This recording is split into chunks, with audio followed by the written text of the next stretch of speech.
Hello everyone, welcome to my channel Edu Science classes. आज की video में हम लोग बात करने वाले हैं केमिस्ट्री का बहुत ही ज़्यादा इंपॉर्टेंट टॉपिक जिसका नाम है सॉल्युबिलिटी। ठीक है, और जैसे कि हमने लास्ट वाली वीडियो में अपना कंसंट्रेशन ऑफ सॉल्यूशन को कंप्लीट कर लिया था, आज की वीडियो में हम लोग कंप्लीट करने वाले हैं सॉल्युबिलिटी को। तो सबसे पहले समझ लेते हैं कि सॉल्युबिलिटी क्या होती है। तो देखो, सॉल्युबिलिटी का मतलब होता है घुलने की क्षमता। एग्जाम्पल से समझते हैं, बहुत बढ़िया समझ में आएगा। जैसे कि मान लो ये हमने एक गिलास पानी लिया, कितना? एक गिलास। ठीक, इस एक गिलास पानी में मान लो ये भर गया बेटा, एक गिलास पूरा, एक गिलास पानी लिया, इसमें हमने चीनी घोलना स्टार्ट किया। ठीक है, इसमें हमने शुगर को डिज़ोल्व करना स्टार्ट किया। मेरी बात ध्यान से सुनना। तो मैं चीनी को मिलाते गया, वो डिज़ोल्व होती गई, 1 चम्मच, 2 चम्मच, 3 चम्मच, 4 चम्मच, ऐसे ही मैंने देखा कि 10 चम्मच चीनी वो डिज़ोल्व हो गई। 10 चम्मच के बाद वो चीनी डिज़ोल्व होना बंद हो रही थी, मतलब 10 चम्मच तक वो जो चीनी थी वो आराम से डिज़ोल्व हो रही थी। तो मैं क्या बोलूँगा? तो मैं सिंपली बोलूँगा कि एक गिलास पानी की जो सॉल्युबिलिटी है वो कितनी चम्मच है? 10 चम्मच। तो इसी को हम लोग बोलते हैं सॉल्युबिलिटी। मेरी बात शायद समझ में आ गई होगी। Sugar plus water equal to हम लोग ये बोल रहे हैं डिज़ोल्यूशन। डिज़ोल्यूशन जैसे मैं बोलूं कि एक गिलास पानी में 10 चम्मच चीनी जो है वो डिज़ोल्व हो सकती है। तो एक गिलास पानी की जो सॉल्युबिलिटी है वो कितनी चम्मच है? 10 चम्मच। आई थिंक ये तुम्हें समझ में आ गया होगा।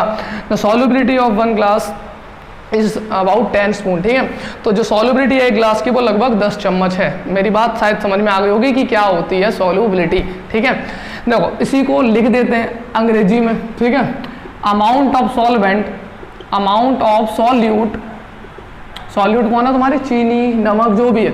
Amount of solute dissolve in एक ग्लास वाटर, नहीं, स्पेसिफिक अमाउंट ऑफ सॉल्वेंट। अगर नहीं समझ में आया तो बेटा सुन लो ध्यान से कि जो तुम सॉल्यूट मिला रहे हो, सॉल्यूट चाहे वो तुम्हारी चीनी हो, चाहे वो तुम्हारा नमक हो, या पर्टिकुलर कुछ भी हो, जो तुम सॉल्यूट मिला रहे हो उसका जो अमाउंट है, कितने अमाउंट में जो तुम सॉल्यूट मिला रहे हो वो कितने अमाउंट में तुम्हारे सॉल्वेंट में घुलता है, इसी को सॉल्युबिलिटी कहते हैं। मेरी बात समझ आ गई? तो तुम्हारा amount of solute dissolve in specified, मतलब जब तुमने एक गिलास पानी में चीनी मिलाई है तो तुम सॉल्युबिलिटी उस एक गिलास पानी की बता रहे हो। मेरी बात समझ में आ रही कि नहीं? अगर तुम पानी 2 गिलास कर दोगे तो तुम्हें पता है और चीनी डिजोल्व हो जाएगी, तो वो जो 2 गिलास पानी की सॉल्युबिलिटी अलग निकल के आएगी, 1 गिलास की अलग आएगी। मतलब अगर तुम बेटा जैसे जैसे सॉल्वेंट के अमाउंट को अगर स्पेसिफाइड नहीं रखोगे तो सॉल्युबिलिटी को नहीं बता सकते। अगर तुम्हें बताना है पर्टिकुलर की पानी की सॉल्युबिलिटी इतनी है, जैसे कि मैं बोलूं यार 1 गिलास पानी कितनी है, 2 गिलास पानी की पर्टिकुलर बदल जाएगी, 3 गिलास पानी की और बदल जाएगी, 4 गिलास पानी की और बदल जाएगी। मतलब जो सॉल्युबिलिटी है वो फिक्स नहीं है, मतलब जो सॉल्युबिलिटी है वो फिक्स नहीं है। अगर तुम वो बदल दोगे तो सॉल्युबिलिटी भी होगी, वो बदल जाएगी।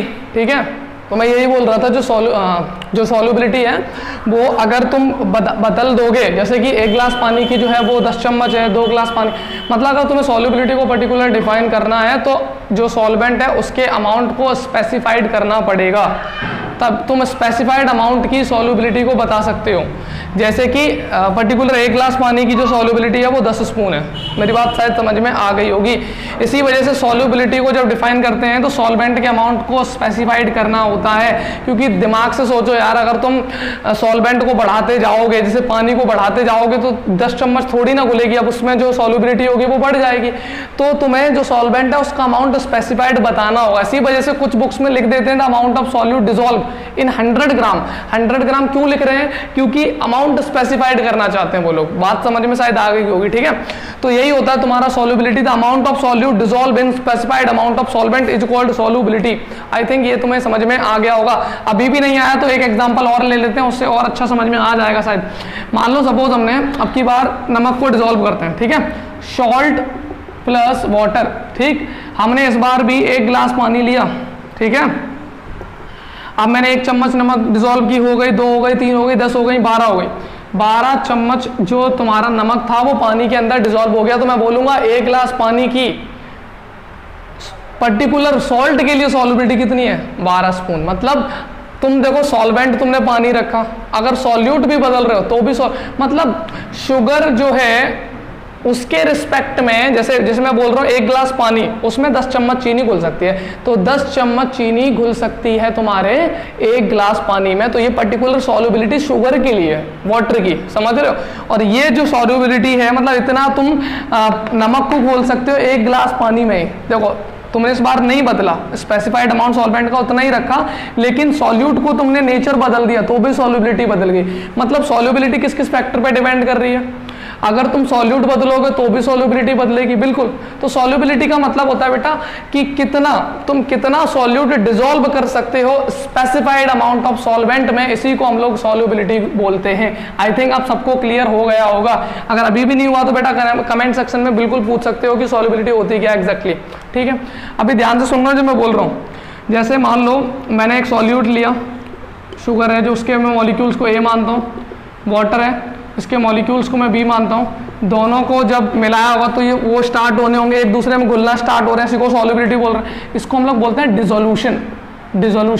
तो डिसोल्यूशन में क्या होगा, ये पुराने बॉन्ड ब्रेक हुए होंगे, नए बॉन्ड बन गए होंगे, तो इसको हम लोग डिसोल्यूशन बोल रहे हैं। मतलब जब तक वाटर तुम्हारा, जब तक शुगर या वाटर है, पर्टिकुलर सॉल्यूट जो भी है, शुगर है चाहे सॉल्ट है, जब तक वो डिसॉल्व होते जा रहा है वाटर में, तो इस प्रोसेस को हम लोग डिसोल्यूशन कह रहे हैं। अगर इसका उल्टा स्टार्ट हो जाए, मतलब अब वो तुम्हारा जो, जैसे मान लो शुगर प्लस वाटर को मिलाया और वो डिसॉल्व होते जा रहा है, इसको डिसोल्यूशन बोल रहा हूँ। अगर ये उल्टा स्टार्ट हो जाए, दोबारा से वाटर अलग हो जाए और शुगर अलग हो जाए, तो इस प्रोसेस को क्रिस्टलाइजेशन कहते हैं। याद रखना, इसको कहते हैं क्रिस्टलाइजेशन, ठीक है। डिसोल्यूशन का उल्टा प्रोसेस होता है हमारा क्रिस्टलाइजेशन। तो आई थिंक ये समझ में आ रहा होगा तुम्हें कि डिसोल्यूशन और क्रिस्टलाइजेशन में क्या डिफरेंसेस है। अच्छा, एक टाइम ऐसा आ जाता है बेटा जब डिसोल्यूशन और क्रिस्टलाइजेशन दोनों बराबर रेट से होने लगते हैं, मतलब जितना डिसोल्यूशन हो रहा है उतना ही क्रिस्टलाइजेशन हो रहा है, उसको बोलते हैं इक्विलिब्रियम, ठीक है।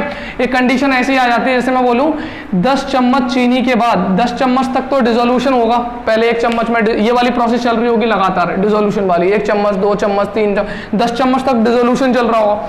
जैसे ही 10 चम्मच पर्टिकुलर 10 चम्मच पर क्या हो जाएगा, वो प्रोसेस बराबर हो जाएगी, ना तो आगे की तरफ हो रही, ना फॉरवर्ड जा रही है, ना बैकवर्ड। इक्विलिब्रियम स्टेज जो होती है वो आ जाएगी, जैसा कि हमने 11 में पढ़ा था।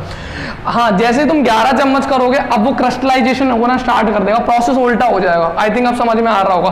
तो पर्टिकुलर 10 चम्मच जो चीनी, वो जो अमाउंट है, वो तुम्हारा कौन सा वाला पॉइंट है जिसको हम बोलेंगे बेटा इक्विलिब्रियम। क्या बोलेंगे? इक्विलिब्रियम। तो पर्टिकुलर इक्विलिब्रियम जो हमारा है वो कहाँ सेट होता है? 10 चम्मच स्पून पे हमारा इक्विलिब्रियम सेट हो रहा है। बार बार बोल रहा हूँ मैं, 10 चम्मच अजीब लग रहा होगा, ठीक है। तो ये तुम्हें शायद समझ में आ गया होगा, ठीक है। तो आई थिंक जो rate of dissolution equal to the rate of crystallisation, और इसी को हम लोग बोलते हैं इक्विलिब्रियम, ठीक है। तो ये मैं तुम्हें रब कर देता हूं, ठीक। आज जो हम पढ़ने वाले हैं वो किसकी सॉल्युबिलिटी पढ़ने वाले हैं? सॉलिड की लिक्विड में। सॉलिड की लिक्विड में एग्जांपल भी मैंने सॉलिड एंड लिक्विड वाले ही तुम्हें दिया था। शुगर तुम्हारा क्या हो गया था? सॉलिड, और वाटर तुम्हारा क्या हो गया था? लिक्विड। तो लिक्विड के अंदर सॉलिड की सॉल्युबिलिटी को हम लोग पढ़ने वाले हैं कि कोई सॉलिड किसी लिक्विड में कितना डिसॉल्व हो सकता है, वो किन किन चीजों पर डिपेंड करेगा। जैसे मेरी बात ध्यान से सुनना, अगर तुम किसी सॉलिड को, जैसे सॉलिड मान लो शुगर ही ले लो, अगर तुम शुगर को वाटर में डिसॉल्व कर रहे हो तो वो किन किन चीजों पे इफेक्ट करेगा, बहुत इंपॉर्टेंट है। देखो मैं फिर से बोल रहा हूँ, बहुत ज्यादा इंपॉर्टेंट है, कोई टेंशन वाली बात नहीं है, अच्छे से कवर करेंगे, ठीक है। ध्यान से सुनो, पर्टिकुलर सॉलिड की लिक्विड के अंदर सॉल्युबिलिटी हम लोग पढ़ने वाले हैं। तो फैक्टर्स को मैं लिख देता हूं, factor on which solubility of solid, factor on which solubility of solid, solubility of solids, factor on which solubility of solid, solubility of solid in liquid depends। Okay, हो जाता है बेटा अंग्रेजी, समझ रहे हो, अंग्रेजी हो जाती है, ठीक है। Factor on with solubility of solid in liquid depend, मतलब जो तुम्हारा किन किन फैक्टर्स पर डिपेंड करेगी सॉल्युबिलिटी किसकी? सॉलिड की लिक्विड में, ठीक है।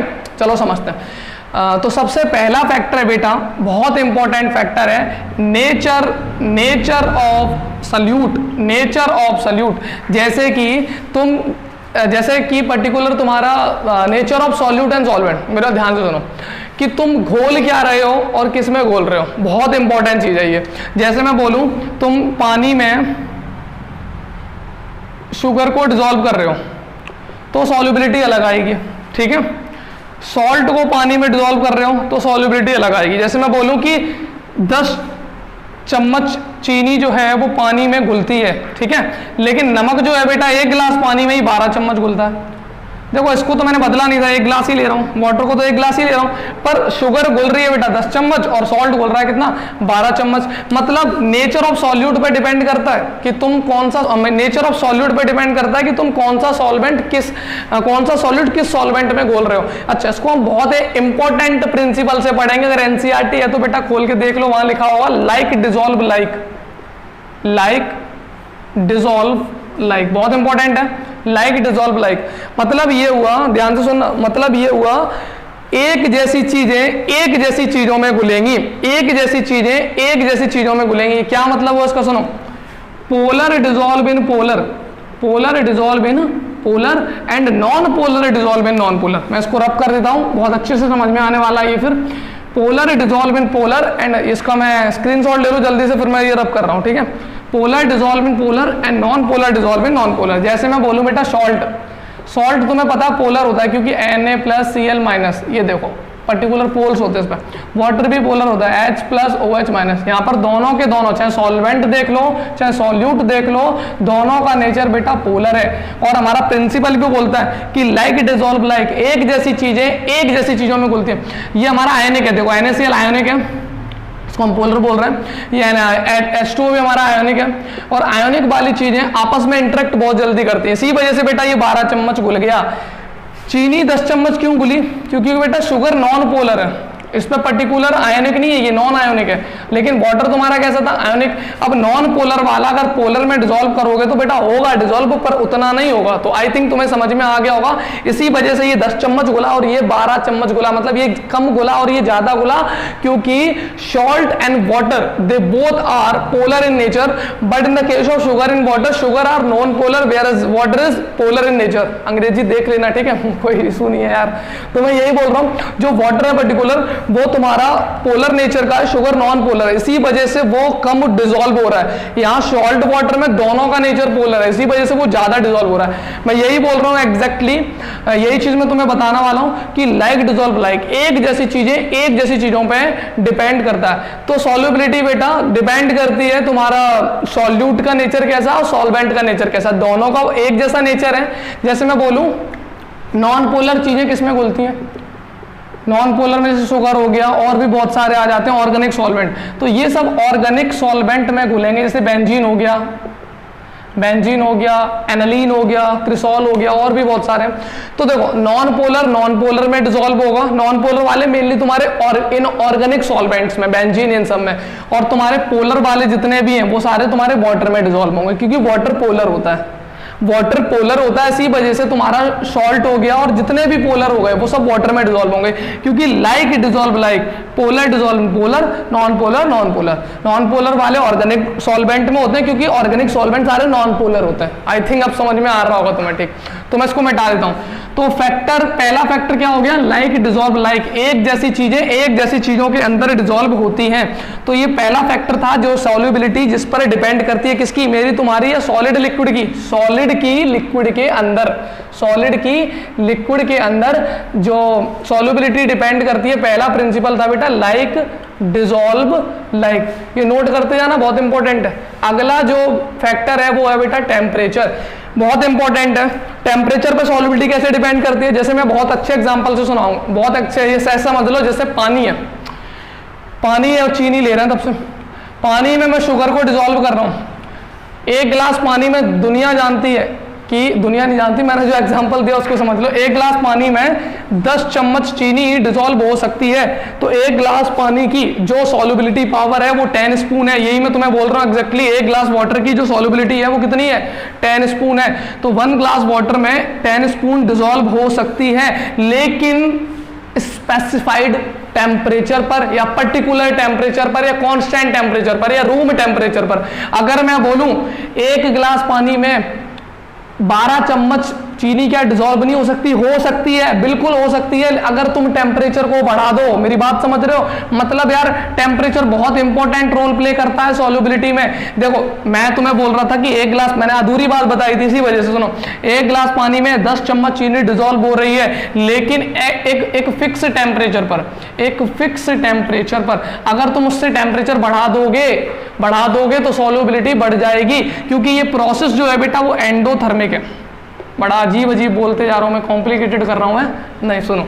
एंडोथर्मिक क्या होता है बेटा, इसमें एक डेल्टा एच जो पॉजिटिव रहता है। अब ये डेल्टा एच क्या है? एंथैल्पी।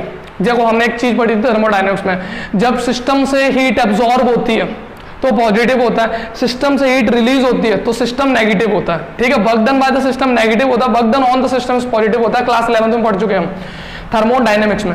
तो यहाँ क्या होता है बेटा, एंडोथर्मिक प्रोसेस है। कौन सी? शुगर को वाटर में जब डिसॉल्व करते हैं और तुम टेम्परेचर बढ़ाओगे तो होगा क्या, तुम अबे जैसे तुम एक खुद दिमाग से सोचो यार, पानी को, जो पानी में चीनी घोल रहे हो, नॉर्मल घोलते 10 चम्मच घोल रही थी एक गिलास में, अब तुम्हें और ज्यादा घोलनी है तो तुम गर्म करो पानी को और चीनी फिर डिसॉल्व करो, अबे चाशनी बनती जाएगी, समझ रहे हो ना। बढ़ते तुम चीनी को मिलाते जाओ वो और डिसॉल्व होती जाएगी, क्योंकि वो प्रोसेस एंडोथर्मिक है। और एंडोथर्मिक में बेटा एब्जॉर्प्शन ऑफ हीट होता है। क्या होता है? एब्जॉर्प्शन ऑफ हीट होता है। और अगर एब्जॉर्प्शन ऑफ हीट होगा तो सॉल्युबिलिटी इंक्रीज हो जाएगी। याद रख लेना, इसके मैं कुछ एग्जांपल लिख रहा हूं, जैसे NaCl, AgNO3, KCl, अगर इन सब के साथ, हर एक के साथ नहीं बेटा, हर एक के साथ नहीं, कुछ सॉलिड ऐसे भी होंगे जहां तुम टेम्परेचर को बढ़ाओगे और सॉल्युबिलिटी घट जाएगी। बताऊंगा, उस पर भी आ रहा हूं।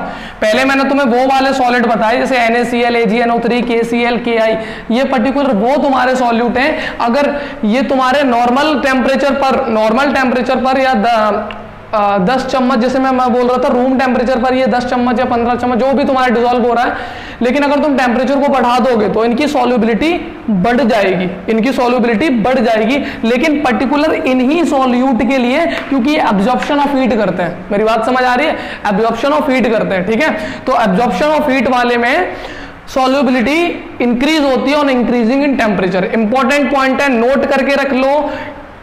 In the case of endothermic, the absorption of heat takes place, so the solubility increases when increase in temperature. ये नोट करके रख लो, बहुत इंपॉर्टेंट पॉइंट है, ठीक। अभी मिटा रहा हूं मैं, अगला जो पॉइंट बताने वाला हूं, अगला पॉइंट है इसी में, टेम्परेचर के साथ यहां क्या हुआ, इस वाले केस में सॉल्युबिलिटी इंक्रीज हुई, सॉल्युबिलिटी इंक्रीज हुई विद इंक्रीज इन टेम्परेचर, ठीक। अब मैं उल्टा बता दूं। अब जो सेकंड वाला केस है, इसी का बी पार्ट, सॉल्युबिलिटी डिक्रीज होगी, यहाँ सॉल्युबिलिटी डिक्रीज होगी विद इंक्रीज इन टेम्परेचर, लेकिन ये केस अलग है। ये केस था तुम्हारा एंडोथर्मिक का, ये केस है बेटा एक्सोथर्मिक का। एक्सोथर्मिक में क्या होता है, डेल्टा एच नेगेटिव, मतलब यहाँ होने वाला बेटा एवोल्यूशन ऑफ हीट, यहाँ होगा एवोल्यूशन ऑफ हीट। कुछ सॉल्यूट ऐसे होते हैं अगर तुम उनमें टेम्परेचर बढ़ाओगे तो वो इंटरेक्शन उल्टा कम और पड़ जाता है। जैसे मैं तुम्हें यार एक गैस वाले एग्जांपल से समझाऊंगा, क्योंकि तुम सॉलिड वाले में होता तो है पर तुमने देखा नहीं होगा, गैस वाले में देखा है तो समझ में आता है। देखो जो चीज दिखती है वो समझ आती है तुरंत, जो हमने देखी नहीं होती एक्सपेरिमेंटली वो उतनी कम समझ में आती है, ठीक है। जैसे कि तुम्हें पता है पानी में ऑक्सीजन है, अगर तुम उसको गर्म कर दो तो वो सारी ऑक्सीजन क्या हो जाएगी, बाहर निकल जाएगी। यही होता है। जो एक्वेरियम तुमने देखा होगा, उसको जहाँ मछलियाँ, जो एक्वेरियम देखा होगा, मछलियाँ वगैरह जो रहती हैं, अगर तुम उसको थोड़ा बाहर रख दो, AC से बाहर रख दो, ऐसी जगह रख दो जहाँ टेम्परेचर काफ़ी ज़्यादा है, वो मर जाएंगी मछलियाँ। क्यों? क्योंकि बाहर तुम रखोगे तो टेम्परेचर ज़्यादा, उसके अंदर से सारी ऑक्सीजन क्या होगी, बाहर निकल जाएगी। तो एग्जैक्टली मैं यही बोलना चाह रहा हूँ, कुछ तुम्हारे सॉल्ट ऐसे होते हैं बेटा जिनको तुम टेम्परेचर बढ़ाओगे तो वो पर्टिकुलर उनकी डिसोल्यूशन पावर या उनकी घुलने की क्षमता कम हो जाती है। एग्जाम्पल मैं बताना चाहूँगा, सीजियम सल्फेट और लिथियम सल्फेट, आई थिंक यही है, लिथियम सल्फेट, मैं देख लेता हूँ particular, lithium sulphate, caesium sulphate. तो ये दो तुम्हारे ऐसे सॉल्यूट हैं जिनको तुम, पर्टिकुलर सॉल्ट है जिनको तुम अगर टेम्परेचर बढ़ा दोगे तो उल्टा तुम्हारा सॉल्युबिलिटी बढ़ने की जगह घट जाएगा, ठीक है। क्योंकि यार ये टेम्परेचर बढ़ाने पर ये सॉल्वेंट के साथ इंटरेक्ट नहीं करेंगे बल्कि उससे दूर भागेंगे, ऐसा इनका नेचर है, ठीक है। इसी वजह से इनकी सॉल्युबिलिटी डिक्रीज हो जाती है, ठीक। तो आई थिंक समझ में आ गया कि सॉल्युबिलिटी टेम्परेचर के साथ दोनों काम करती है, किसी किसी के साथ बढ़ती भी है तो किसी किसी के साथ घटती भी है, ठीक है। अब लास्ट वाले जो सॉल्ट है हमारे वो है हाइड्रेटेड सॉल्ट, तीसरे तरह के, इनमें तो अलग ही नेचर है। हाइड्रेटेड सॉल्ट में क्या होता है, ध्यान से सुनना, इनमें सॉल्युबिलिटी बढ़ती भी और घटती भी है। सुनो, FeSO4.7H2O एक एग्जांपल ये हो गया, एक हो गया सोडियम कार्बोनेट वाला वॉशिंग सोडा 10H2O। जब तक बेटा ये पानी रहता है इनमें, वाटर ऑफ क्रिस्टलाइजेशन, तब तक तुम टेम्परेचर को बढ़ाओ, सॉल्युबिलिटी बढ़ती जाएगी बढ़ती जाएगी बढ़ती जाएगी, सॉल्युबिलिटी टेम्परेचर। और जैसे ही पर्टिकुलर ये पानी खत्म, वैसे ही सॉल्युबिलिटी घटना चालू। तो ये ग्राफ हो गया तुम्हारा हाइड्रेटेड सॉल्ट्स के लिए। आई थिंक तुम्हें समझ में आ गया होगा। ये हाइड्रेटेड सॉल्ट ऐसे होते हैं कि टेम्परेचर को बढ़ाओगे, स्टार्टिंग में सॉल्युबिलिटी बढ़ेगी, क्योंकि इनमें वाटर ऑफ क्रिस्टलाइजेशन रहता है। जैसे वो वाटर ऑफ क्रिस्टलाइजेशन लूज कर देते हैं, वैसे ही इनकी सॉल्युबिलिटी जो है वो कंटिन्यू डिक्रीज होना स्टार्ट हो जाती है। तो आई थिंक ये भी तुम्हें समझ में आ गया। तो हमने अभी तक दो चीजें पढ़ ली जिन पर सॉल्युबिलिटी डिपेंड करती है। एक तो पढ़ लिया हमने क्या बोलते हैं उसे, लाइक डिसॉल्व लाइक वाला प्रिंसिपल, और दूसरा टेम्परेचर। तीसरी बहुत ही इंपॉर्टेंट चीज है जिसका नाम है प्रेशर। इससे कोई असर नहीं है, प्रेशर को तुम कितना भी बढ़ा, ऐसा तो नहीं है ना यार कि तुम चीनी में प्रेशर बढ़ा रहे हो और वो ज्यादा घुलने लग जाए। ऊपर तुम चीनी पे ज्यादा प्रेशर बढ़ा दो तो वो ज्यादा डिसॉल्व हो जाएगी क्या वाटर में, ना कुछ नहीं। मतलब उससे फर्क नहीं पड़ता कि तुम प्रेशर को, क्योंकि यार देखो सॉलिड की जो सॉल्युबिलिटी है ना यार, सॉलिड को तुम लिक्विड में घोल रहे हो, अब तुम कितना भी सॉलिड पे प्रेशर लगा लेना, ऐसा नहीं होगा कि वो घुलने लग जाए। क्यों? क्योंकि यार सॉलिड आर इनकम्प्रेसिबल, प्रेशर लगा ही नहीं सकते यार, दबते नहीं है वो। ऐसा नहीं है कि तुम उनके मॉलिक्यूल को दबा सको, नहीं दबा सकते ना, हमने पढ़ा है क्लास 9th में पढ़ा है, सॉलिड आर इनकम्प्रेसिबल। जब उनको तुम कंप्रेस ही नहीं कर सकते तो प्रेशर से कोई फर्क पड़ने वाला नहीं है। तो आई थिंक तुम्हें समझ में आ गया। तो जो सॉल्युबिलिटी है सॉलिड की लिक्विड में पर्टिकुलर प्रेशर से इफेक्ट नहीं करती। क्यों? Because solid are incompressible. I think ये तुम्हें समझ में आ गया होगा कि सॉलिड की जो सॉल्युबिलिटी है वो प्रेशर से डिपेंड नहीं करती, बिकॉज सॉलिड आर बहुत बढ़िया इनकम्प्रेसिबल। तो ये भी तुम्हें समझ में आ गया होगा, ठीक है। अभी हमने सॉलिड्स की solubility of solid in liquid, मतलब जो तुम्हारे सॉलिड है वो लिक्विड के अंदर किस टाइप से डिसॉल्व होते हैं, इसकी हमने सॉल्युबिलिटी कंप्लीट कर ली। अगली जो वीडियो आएगी उसमें हम लोग सॉल्युबिलिटी पढ़ने वाले हैं पर गैस इन लिक्विड की, कि गैस किसी लिक्विड में कितना घुल सकती है, किन किन चीजों पर वो डिपेंड करती है, ये सब हम अगली वाली वीडियो में पढ़ने वाले। तब तक मैं यही बोलूंगा हर बार की तरह, सब्सक्राइब कर लो चैनल वैनल बेटा, और वीडियो को शेयर करो, ज़्यादा लाइक करो। करोगे इतना तो यार थोड़ा सा मुझे अंदर से फील होगा बढ़िया, मैं तुम्हारी और बढ़िया सी हेल्प कर पाऊंगा, ठीक है। तो ठीक है।